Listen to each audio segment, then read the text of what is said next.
Ok, à bientôt. Et salut tout le monde. Hein. Ouais, c'était juste pour te dire, ce serait pas mal que tu parles des défauts et des problèmes que tu as rencontrés pendant la restauration du Putain, 220. il est chiant celui-là, c'était justement le sujet de cette vidéo.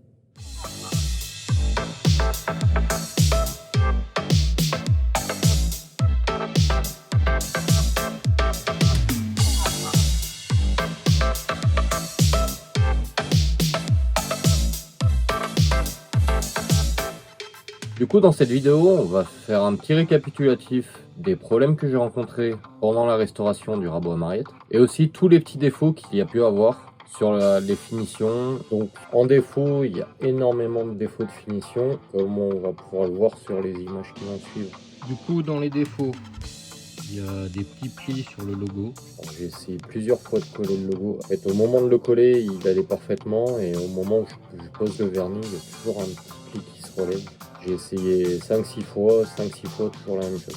Après, il y a les liserés qui sont pas parfaits et quand j'ai repassé toutes les écritures en noir, j'ai vu quelques débordements et les finitions, il va vraiment falloir que je travaille dessus parce que c'est vraiment l'un de mes gros défauts. Maintenant, on va faire le tour vite fait des problèmes que j'ai pu rencontrer dans cette restauration. Le premier problème que j'ai rencontré, c'est au niveau de l'assise du fer, juste avant la lumière. Il y a 2 creux dans l'assise. Sur les images des autres vidéos, on le voit pas trop.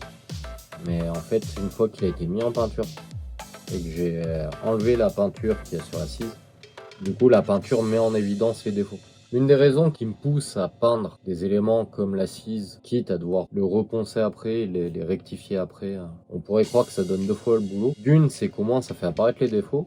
Et de deux, c'est qu'une fois qu'on a enlevé toute la rouille, qu'on est sûr qu'il n'y a plus du tout de rouille sur le rabot, le fait de mettre une légère couche de peinture partout, dans les petits creux, ça protégera les éventuels retours d'humidité et donc de futurs puits de rouille.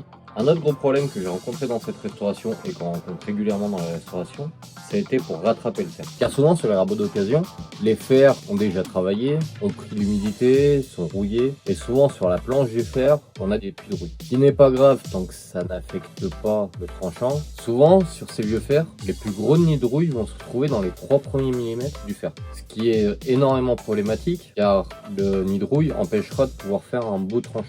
Sur le tranchant, ça va créer des petits creux et du coup on va avoir un résultat où il y aura toujours des petits fils sur les passes. Donc typiquement dans ce cas-là, je vais essayer d'utiliser les techniques dites du réglé ou les techniques d'affûtage à la Linasol pour essayer de contrebalancer le fait que s'il y a des petits puits de rouille, par contre il faut quand même qu'ils soient assez petits, s'ils sont trop profonds on ne pourra pas rattraper.